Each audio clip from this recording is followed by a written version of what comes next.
గ్రహాలు మన జీవితం భగవంతుడు అంతర్గత రహస్యాలు. నమస్కారములు. మనం రోజు ఆకాశంలో చూసే గ్రహాలు కేవలం రాళ్ళు రప్పలు మాత్రమేనా, లేక మన జీవితాన్ని శాసించే శక్తి స్వరూపుల? యత పిండే తత బ్రహ్మాండే అని మన శాస్త్రాలు చెబుతున్నాయి. అంటే ఈ విశ్వంలో ఏముందో అది మన శరీరంలో ఉంది. అసలు గ్రహాలు అంటే ఏమిటి, మనకి భగవంతునికి వీటికి ఉన్న సంబంధం ఏమిటి? ఈరోజు ఈ వీడియోలో పురాణ శాస్త్ర ఆధారాలతో తెలుసుకుందాం. గ్రహాలు అంటే ఏమిటి? సంస్కృతంలో గ్రహ అంటే గ్రహించేది లేదా పట్టుకునేది అని అర్థం.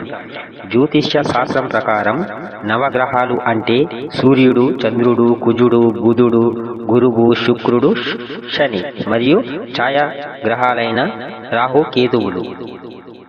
పురాణాల ప్రకారం ఈ గ్రహాలు కేవలం ఖగోళ వస్తువులు మాత్రమే కాదు, ఇవి దేవతల స్వరూపులు. సూర్యుడు ఆత్మకు కారకుడైతే చంద్రుడు మనస్సుకు కారకుడు. ప్రతి గ్రహం మనలోని ఒక ప్రత్యేక గుణాన్ని లేదా అవయవాన్ని నియంత్రిస్తుంది. మనిషికి గ్రహాలకు సంబంధం. జ్యోతిష్య శాస్త్రం ప్రకారం ఒక మనిషి పుట్టిన సమయంలో గ్రహాల స్థితిని బట్టి వారి భవిష్యత్తు స్వభావం ఆధారపడి ఉంటుంది. కర్మ సిద్ధాంతం. గ్రహాలు మనకు కష్ట సుఖాలను ఇవ్వవు. మనం గత జన్మలో చేసుకున్న పాప పుణ్యాలను, కర్మను అవి మనకు అందిస్తాయి. అంటే గ్రహాలు కర్మఫల ప్రదాతలు. శరీర సంబంధం.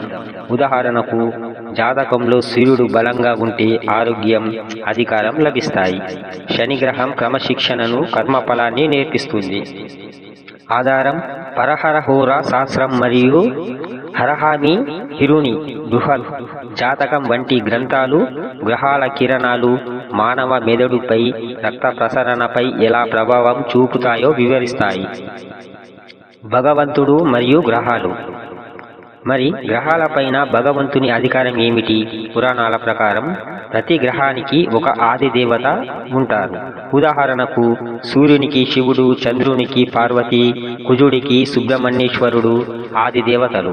మనం భగవంతుణ్ణి ఆదరించేటప్పుడు ఈ గ్రహం దోషాలు ప్రభావం తగ్గుతుందని శాస్త్రం చెబుతోంది.